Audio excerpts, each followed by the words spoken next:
और अनुच्छेद 3 में कहा गया नए राज्यों का निर्माण और वर्तमान राज्यों के क्षेत्रों, सीमाओं या नामों में परिवर्तन।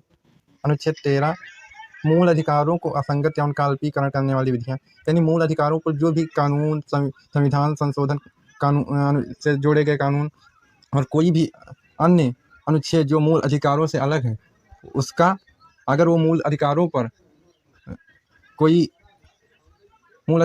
वो अपना सर्वोच्चता नहीं स्थापित करता, मूल अधिकार ही सर्वोच्च स्थापित होंगे अन्य विधियों से।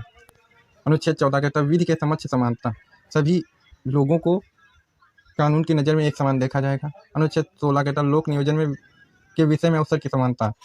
अनुच्छेद 16 सभी के लिए सरकारी नौकरियों में अवसर की समानता की बात करता है। अनुच्छेद 17 अस्पृश्यता का अंत करता है, यानी छुआछूत को रोकता है। अनुच्छेद 19 वाक स्वातंत्र आदि विषयक कुछ अधिकारों का संरक्षण करता है, यानी बोलने के अधिकार से संबंधित है, ये न्यूज वगैरह से संबंधित है ज़्यादातर। अनुच्छेद 21 प्राण और दैहिक स्वतंत्रता का अधिकार देता है।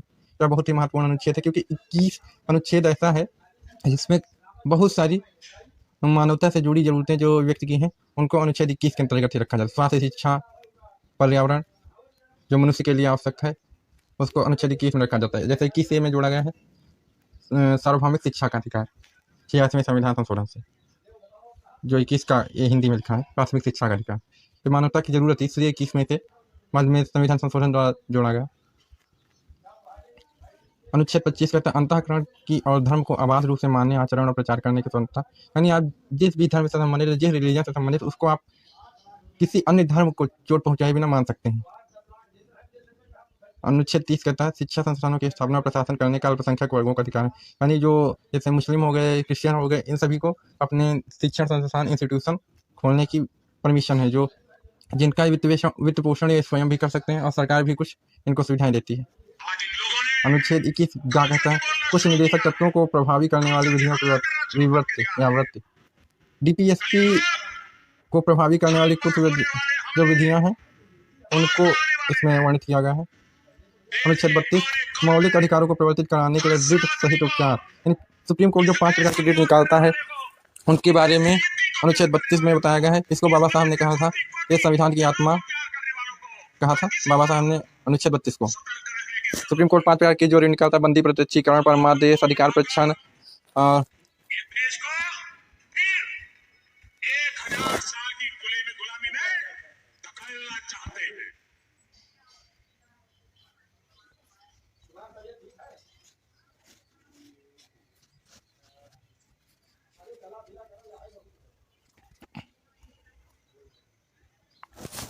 अनुच्छेद 38 कहता है,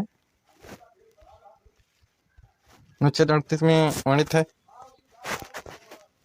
राज्य लोक कल्याण की अभिवृद्धि के लिए सामाजिक व्यवस्था बनाएगा। अनुच्छेद 33 से लेकर अनुच्छेद 51 तक DPSP यानी राज्य के नीति निर्देशक तत्व जो हैं उनके बारे में बताया गया है।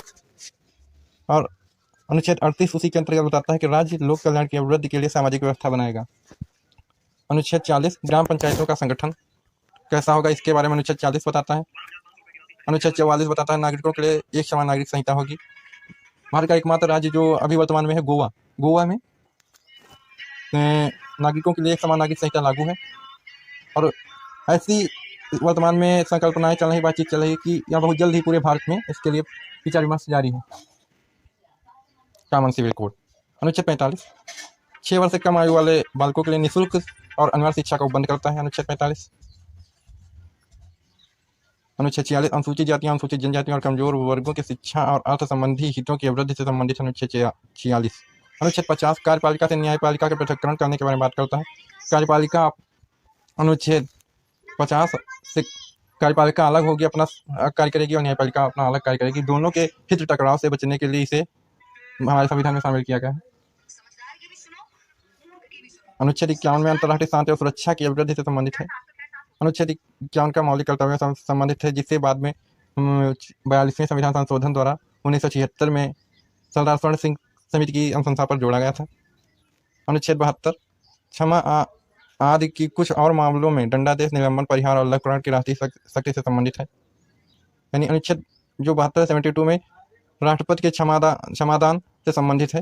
राष्ट्रपति क्षमादान दे सकता है या किसी भी सजा को कम कर सकता है या माफ कर सकता है। इससे संबंधित है अनुच्छेद 72। अनुच्छेद 74 राष्ट्रपति को सहायता और सलाह देने के लिए एक मंत्रिपरिषद की बात करता है, यानी प्रधानमंत्री की अध्यक्षता में जो मंत्रिपरिषद होगी वो राष्ट्रपति को सहायता और सलाह देने का कार्य करेगी। अनुच्छेद 78 राष्ट्रपति को जानकारी देने आदि के संबंध में प्रधानमंत्री के कर्तव्य का वर्णन करता है। अनुच्छेद 110 धन विधेयक की परिभाषा के बारे में बताता है। अनुच्छेद 112 ये बजट के बारे में बताता है। अनुच्छेद 112 में बजट का वर्णन किया गया, जिसे फाइनेंशियल स्टेटमेंट के नाम से हमारे संविधान में वर्णित किया गया है। अनुच्छेद 123 संसद के विश्रांतिकाल यानी संसद जब नहीं चल रहा हो उस समय अध्यादेश प्रख्यापित करने के राष्ट्रपति की शक्ति के बारे में वर्णित किया गया है। और अनुच्छेद 213 में इसी प्रकार का वर्णन राज्य के बारे में राज्यपाल के पास ऐसी शक्तियां हैं। अनुच्छेद 143 उच्चतम न्यायालय से परामर्श करने की राष्ट्रपति की शक्ति के बारे में वर्णन करता है। अनुच्छेद 155 राज्यपाल की नियुक्ति से संबंधित है। अनुच्छेद 161 क्षमा आदि के कुछ मामलों दंडादेश के निलंबन और परिहार या लघुकरण की राज्यपाल की शक्ति के बारे में वर्णन है। जैसा कि यहाँ पर अनुच्छेद 72 में राष्ट्रपति के पास शक्तियाँ थी, वैसी ही कुछ शक्तियाँ राज्यपाल के बाद अनुच्छेद 161 में वर्णन की गई है। लेकिन राष्ट्रपति मार्शल लॉ और को माफ कर सकता है, लेकिन राज्यपाल मार्शल लॉ और मौत की सजा को माफ नहीं कर सकता। राज्यपाल को सहायता देने के लिए एक मंत्रिपरिषद होगी मुख्यमंत्री की अध्यक्षता में, उसका वर्णन अनुच्छेद 163 में किया गया है।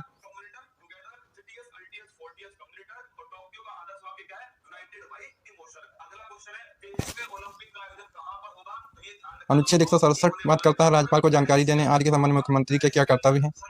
अनुच्छेद 169 राज्यों में विधान परिषदों का उत्साधन या सृजन के बारे में बात करता है कि कैसे विधान परिषदों का सृजन किया जाएगा और कैसे उनका विघटन समापन सत्रावसान किया जाएगा, इसके बारे में अनुच्छेद 169 वर्णित करता है। अनुच्छेद 200 में विधेयकों पर अनुमति के बारे में वर्णन किया गया है। अनुच्छेद 213 विधानमंडल के विश्रांतिकाल में अध्यादेश प्रख्यापित करने की राज्यपाल की शक्ति के बारे में है, जैसा कि वहाँ पर वर्णन किया गया था अनुच्छेद 123 में राष्ट्रपति के लिए, ऐसा यहाँ 213 में वर्णित है। अनुच्छेद 226 में ऋण निकालने के लिए उच्च न्यायालय की शक्ति। उच्च न्यायालय 6 प्रकार की ऋण निकाल सकता है और उच्चतम न्यायालय अनुच्छेद 32 के अंतर्गत 5 प्रकार की ऋण निकाल सकता है। अनुच्छेद 239 का दिल्ली के संबंध में विशेष उपबंध से संबंधित है, जहाँ ए या का वर्णन होता है अनुच्छेद के साथ, वहाँ पर उससे संविधान संशोधन द्वारा जोड़ा गया होता है।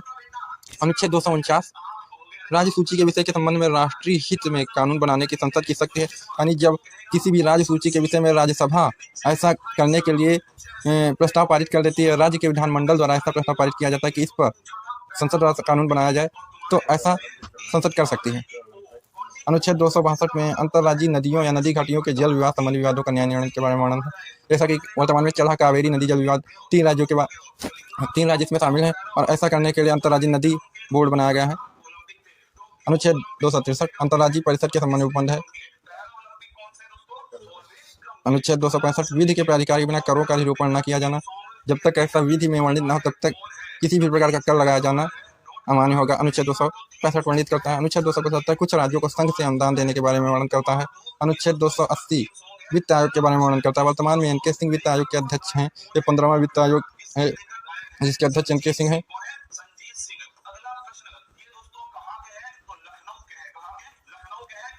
अनुच्छेद 300 में वर्णन है वाद और कार्यों के विषय में वर्णन किया गया। अनुच्छेद 300 का विधि के प्राधिकार बिना व्यक्तियों को संपत्ति से वंचित न किया जाना, यानी संपत्ति के अधिकार का वर्णन अनुच्छेद 300 का में है और भाग 12 के अंतर्गत है। यह अधिकार पहले मूल अधिकार में शामिल था, 7 मूल अधिकार थे, लेकिन 44वें संविधान संशोधन द्वारा इसे मूल अधिकार से निकालकर विधिक अधिकार बना दिया गया और संपत्ति का अधिकार 300 का के अंतर्गत आ गया। अनुच्छेद 311 संघ या राज्य के अधीन सिविल हैसियत में नियोजित व्यक्तियों का परिचित किया जाना, पद से हटाया जाना, इन सब के बारे में अनुच्छेद 311 में वर्णन है। अनुच्छेद 312 अखिल भारतीय सेवाएं, जैसे पूरे भारत के लिए जैसी सेवाएं सृजित की जाती है उनके बारे में वर्णन है। अनुच्छेद 315 में संघ और राज्यों के लिए लोक सेवा आयोग का वर्णन है। लोक सेवा से संबंधित ली आयोग गठित किया गया था, इसके बारे में ध्यान रखना। अनुच्छेद 320 लोक सेवा आयोग के कृत्य क्या होंगे, क्या कार्य होंगे लोक सेवा आयोग के, उसके बारे में वर्णन किया गया अनुच्छेद 320 में। अनुच्छेद 323 का प्रशासनिक अधिकरण के बारे में, ट्रिब्यूनल के बारे में वर्णन किया गया। अनुच्छेद 324 में निर्वाचनों के अधीक्षण निर्देशन और नियंत्रण का निर्वाचन आयोग में निहित होना, इसके बाद निर्वाचन आयोग का वर्णन अनुच्छेद 324 के अंतर्गत किया गया है, जो पूरे भारत में इलेक्शन कराने की जिम्मेदारी होगी। अनुच्छेद 330 में लोकसभा अनुसूचित जातियों और अनुसूचित जनजातियों के लिए स्थानों का आरक्षण के विषय में वर्णन किया गया है। अनुच्छेद 335 में सेवाओं और पदों के लिए अनुसूचित जातियों और जनजातियों के दावे का वर्णन किया गया है, यानी अनुसूचित जातियों और जनजातियों के लिए जो आरक्षण की व्यवस्था है अनुच्छेद 335 में उसका वर्णन किया गया है। और 352 के अंतर्गत अनुच्छेद 352 में आपात की घोषणा, राष्ट्रीय आपातकाल की घोषणा की जाती है। अनुच्छेद 352 के अंतर्गत अनुच्छेद 356 के अंतर्गत राज्यों में संवैधानिक तंत्र विफल होने जाने की दशा में आपातकाल लगाने के उपबंध है। सबसे अधिक बार आपातकाल किस राज्य में लगाया गया है? तो पंजाब राज्य ऐसा जहाँ पर सबसे अधिक बार राज्य आपात की घोषणा की गई है। अनुच्छेद 360 में वित्तीय आपात के बारे में बंद है। अनुच्छेद 360 में वित्तीय आपात के बारे में बंद है, जो अभी तक एक भी बार नहीं लगाया गया है। अनुच्छेद 365 में संघ द्वारा दिए गए निर्देशों का अनुपालन करने में, उनको प्रभावी करने में सफलता का प्रभाव क्या होगा, इसके बारे में वर्णन है। अनुच्छेद 368 में संविधान संशोधन की शक्ति का वर्णन है। और अनुच्छेद 370 में संविधान का संशोधन जम्मू कश्मीर से संबंधित था, जिसे अब अंशतः समाप्त कर दिया गया है। आइए मित्रों देखते हैं संविधान की अनुसूचियों के बारे में। ये भी एम लक्ष्मीकांत की पुस्तक से दिया गया है। प्रथम अनुसूची राज्यों के नाम और उनके न्यायिक क्षेत्र के बारे में वर्णन करती है।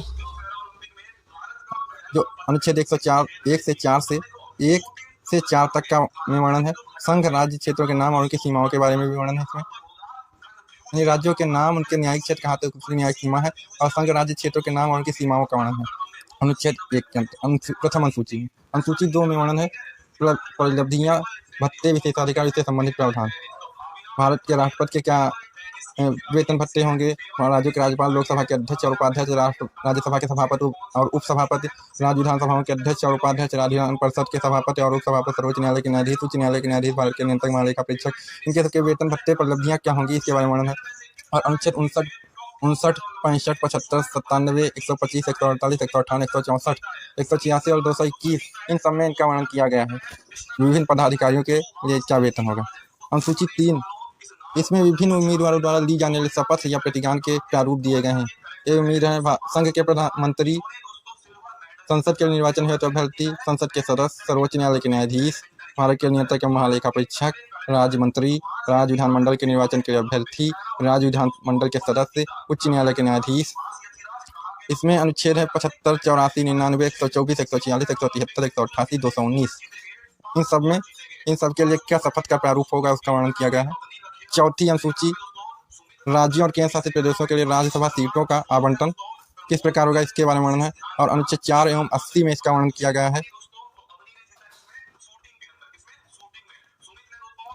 अनुसूची 5 में अनुसूचित जातियों और अनुसूचित जनजातियों के क्षेत्रों के प्रशासन और तथा नियंत्रण के बारे में 5वीं अनुसूची वर्णन करती है। अनुच्छेद 244 में इसका वर्णन किया गया है, अनुसूचित जनजातियों के प्रशासन के संबंध में। छठी अनुसूची है असम, मेघालय, त्रिपुरा और मिजोरम राज्यों के जनजातीय क्षेत्रों के प्रशासन के बारे में उपबंध करती है। 244 एवं 275 अनुच्छेद के अंतर्गत इसका वर्णन किया गया है।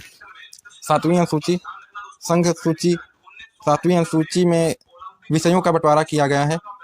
और संघ सूची में मूल रूप से 97 विषय थे, मगर फिलहाल 100 विषय हैं। और राज्य सूची में मूल रूप से 66 विषय थे, मगर फिलहाल इसमें 61 विषय शामिल किए गए हैं। तथा समवर्ती सूची में मूल रूप से 47 विषय थे और 52 विषय हो गए। यानी समवर्ती सूची और संघ सूची में विषय तो बढ़े आए गए, लेकिन राज्य सूची के विषय कम हुए हैं। इस संदर्भ में राज्य और केंद्र के मध्य शक्तियों का विभाजन किया गया और अनुच्छेद 246 के अंतर्गत इसका वर्णन किया गया है। अनुच्छेद 8 अनुसूची 7 है और अनुसूची 7 के अंतर्गत राज्य और केंद्र मध्य शक्तियों का विभाजन है। और अनुसूची 8 के अंतर्गत संविधान द्वारा मान्यता प्राप्त भाषाओं के बारे में वर्णन किया गया है। मूल रूप से इसमें 14 भाषाएं थी और वर्तमान में 22 भाषाएं इसमें शामिल की गई हैं। ये भाषाएं हैं असमिया, बांग्ला, बोडो, डोगरी, गुजराती, हिंदी, कन्नड़, कश्मीरी, कोंकणी, मैथिली, मलयालम, मणिपुरी, मराठी, नेपाली, उड़िया, पंजाबी, संस्कृत, संथाली, सिंधी, तमिल, तेलुगु तथा उर्दू सिंधी भाषा को 1967 के 21वें संविधान संशोधन द्वारा जोड़ा गया है। कोंकणी, मणिपुरी और नेपाली को 1992 के 71वें संविधान संशोधन द्वारा जोड़ा गया। कोंकणी, मणिपुरी और नेपाली को 1992 के 71वें संविधान संशोधन अधिनियम द्वारा जोड़ा गया। और बोडो, डोगरी, मैथिली और संथाली को 2003 के 92वें संविधान संशोधन द्वारा जोड़ा गया। उड़िया का नाम बदलकर 2011 में ओडिया कर दिया गया। 9वीं अनुसूची है भू सुधारों और जमींदारी प्रणाली के उन्मूलन से संबंधित। 9वीं अनुसूची है